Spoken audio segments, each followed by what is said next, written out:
Good morning, students. Today I will discuss about the solving simultaneous linear equations by graphical method. Already we have discussed about the algebraical method. पहले ही हम लोग algebraical method से कर चुके हैं. अब हम लोग देखेंगे कि graphical method से कैसे हम लोग simultaneous लीनियर इक्वेशन का सॉल्यूशन निकालते हैं. ठीक है, तो पहले हम लोग देखें कि अच्छा ये चीज तो हमें पता है अच्छी तरह से कि जो लीनियर इक्वेशन होता है वो हमेशा जब उसका ग्राफ हम लोग खींचेंगे तो स्ट्रेट लाइन देगा. ठीक है ना, तो मतलब linear equations always given the straight line. Okay, तो late the linear equations be linear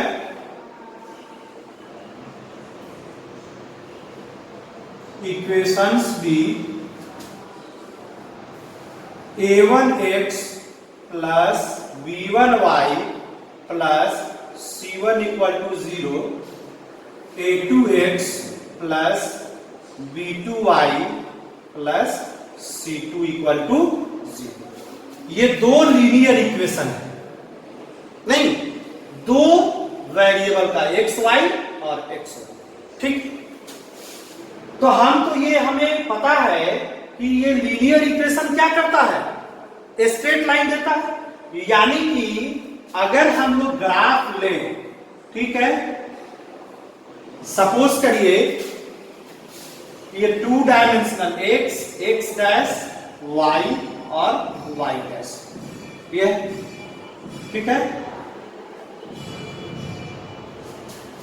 नहीं तो इसका अगर हम लोग ग्राफ खींचे तो ये भी स्ट्रेट लाइन देगा. तो सपोज कीजिए कि इसका स्ट्रेट लाइन इस तरह से हो जा रहा है, ठीक है, और इसका भी अगर हम लोग ग्राफ खींचे ये भी तो स्ट्रेट लाइन देगा. तो इसका स्ट्रेट लाइन इस तरह से नहीं, ये केस वन, ये क्या है आपका केस वन.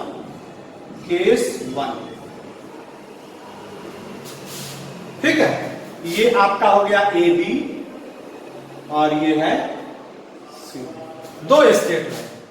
ठीक है, तो इस स्ट्रेट लाइन में देखिए कि यहां जो ये इंटरसेक्ट पॉइंट है ना, यहां से ये वाई एक्सिस और यहां से ये एक्स एक्सिस. अब सपोज कीजिए कि ये इंटरसेक्ट पॉइंट क्या है, P है, और इसका वैल्यू है अल्फा बीटा. अल्फा बीटा मतलब x का वैल्यू अल्फा है यहाँ पे और y का वैल्यू यहाँ पे बीटा है. इसका क्या मतलब हुआ कि ये अल्फा और बीटा वैल्यू अगर x और y के जगह पर रखा जाए तो इस दोनों इक्वेशन को क्या करेगा, सेटिस्फाई करेगा. ओके, तो ये केस वन जो हुआ ये क्या हो गया, इंटरसेक्ट किया. यानी ये केस वन क्या दिया आपको, यूनिक वैल्यू,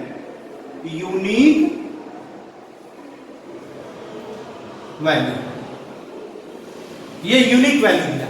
नहीं तो यूनिक वैल्यू का मतलब क्या कि कोई भी यहां पे अगर वैल्यू मिलता है इंटरसेक्ट वाले पे, जो यहां पे वैल्यू मिलेगा यही वैल्यू यानी कि सिर्फ अल्फा बीटा ही इसको सेटिस्फाई करेगा. सपोज करिए कि x इक्वल टू मान लीजिए 5 मिल जाता और y इक्वल टू 4 मिल जाता, तो x के जगह 5 रखते और y के जगह 4 रखते दोनों में, तो यहां पर इक्वेशन क्या हो जाता, सेटिस्फाई कर जाता. बाकी 5 और 4 के अलावा कोई भी वैल्यू इसको सेटिस्फाई नहीं करेगा. ये केस वन की बात मैं बता रहा हूं कि ऐसा भी हो सकता है. नहीं तो ये हो गया यूनिक वैल्यू, तो ये इंटरसेक्ट करेंगे, तो ये केस वन हो गया. यानी केस वन में हम कैसा यहां पर देखें, ये आपका केस वन. केस वन में किस तरह का हो गया, केस वन में ये आ गया. नहीं तो यहां पर क्या हो गया, यानी ए बी सी डी, यहां पे ये इंटरसेक्ट कर गया. तो इंटरसेक्ट कर गया तो यहां पर क्या मिल गया, यूनिक वैल्यू. नहीं ग्राफ पर हमने दिखाया, उसको यहां पर हमने ये किया. अच्छा, अब आइए दूसरा केस। अब दूसरे केस में क्या होगा? अब हम लोग इसको हटाएंगे यहां से,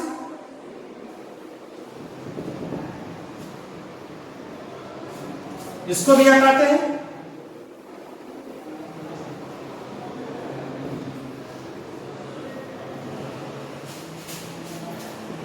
यानी कि पहला केस जो था यहां पर मेंशन कर दें, केस 1। केस 1 कैसा मिला? इस तरह से, यानी एक लाइन ऐसे हो सकता है और एक लाइन ऐसे हो सकता है। इसको हम लोगों ने दिया ए बी सी, ठीक है। ये आपका इंटरसेक्ट पॉइंट है ना, यही आपका क्या है? Alpha beta. Alpha beta value है एक्स और वाई का, ठीक है।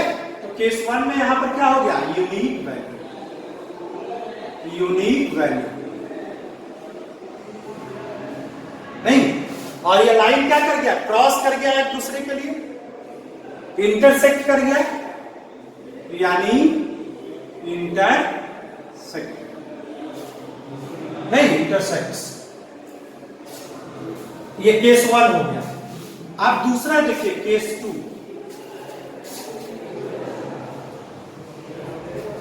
केस 2 कैसा हो सकता है?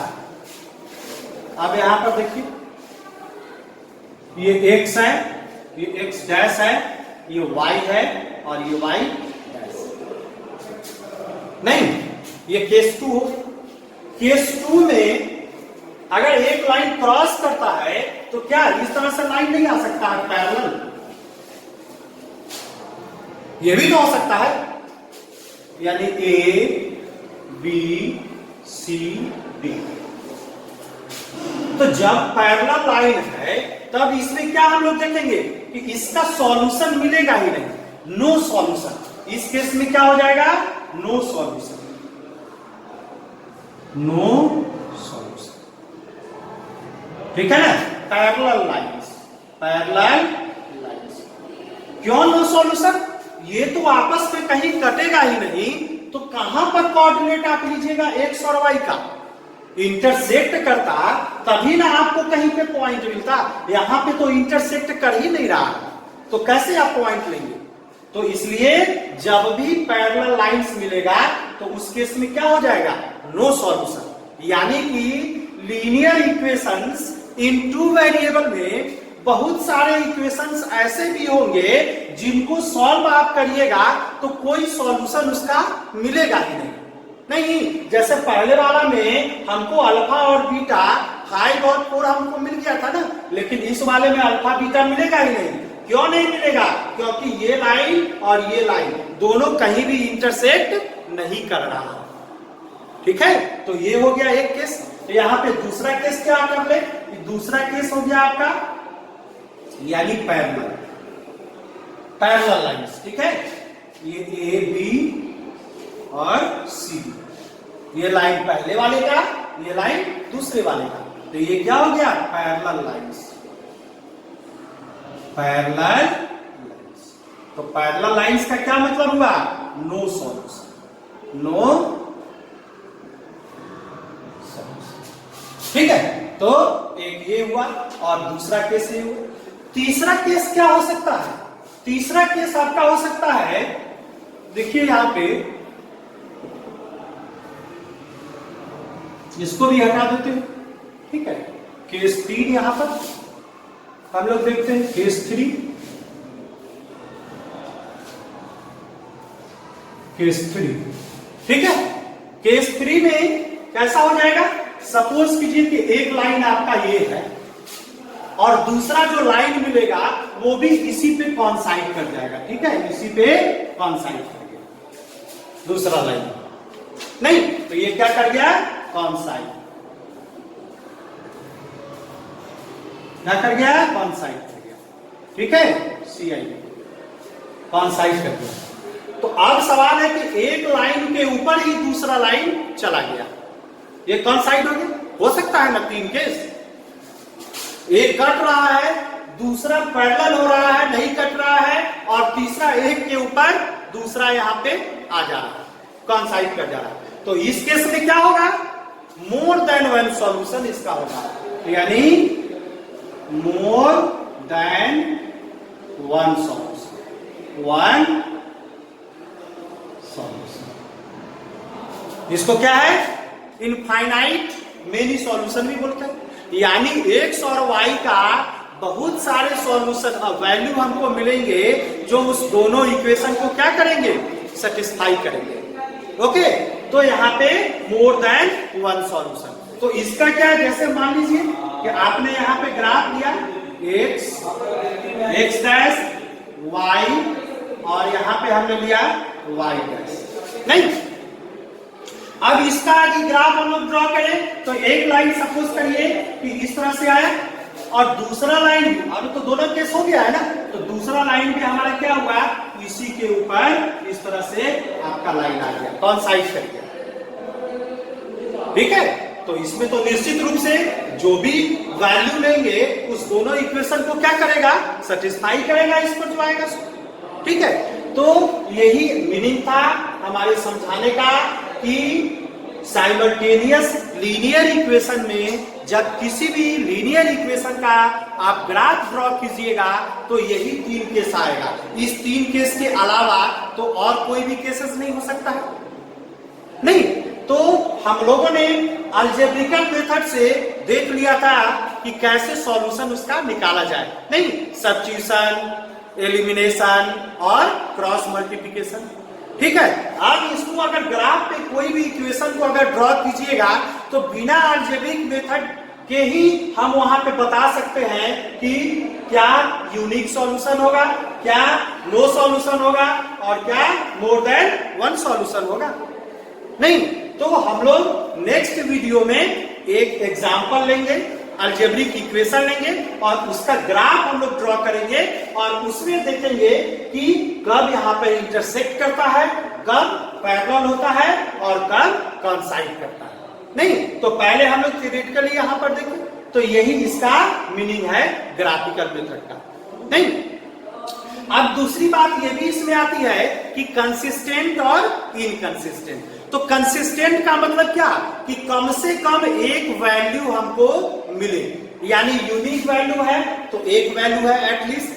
ठीक है, यहाँ पे मोर देन वन सॉल्यूशन है तो ये भी कंसिस्टेंट है, नहीं। लेकिन यहाँ पर ये क्या हो जाएगा, यहाँ वैल्यू है ही नहीं, नो सॉल्यूशन है, इसलिए ये हो जाएगा इनकंसिस्टेंट। ठीक है, तो यहाँ पर क्या हो गया, consistent, dependent consistent and inconsistent, नहीं। तो यहाँ पे क्या हो जाएगा, ये कंसिस्टेंट। तो हम लोग ये कंसिस्टेंट हो गया, इसलिए कंसिस्टेंट हो गया क्योंकि यहाँ पर एटलीस्ट एक वैल्यू हमको मिला, यूनिक सॉल्यूशन मिला, उससे ज्यादा नहीं मिला। यहाँ पर इनकंसिस्टेंट इसलिए हो गया कि यहाँ पर सॉल्यूशन मिला ही नहीं, और यहाँ पे क्या हो गया, ये भी कंसिस्टेंट हुआ लेकिन ये डिपेंडेंट कंसिस्टेंट हुआ, मोर देन वन वैल्यू के लिए। ठीक है, तो नेक्स्ट वीडियो के लिए चैनल को सब्सक्राइब कीजिए और नेक्स्ट वीडियो में हम आपको लेकर के आएंगे इसका एक एग्जांपल, उसमें और भी अच्छी तरह से आप समझ पाएंगे। ठीक है, थैंक यू।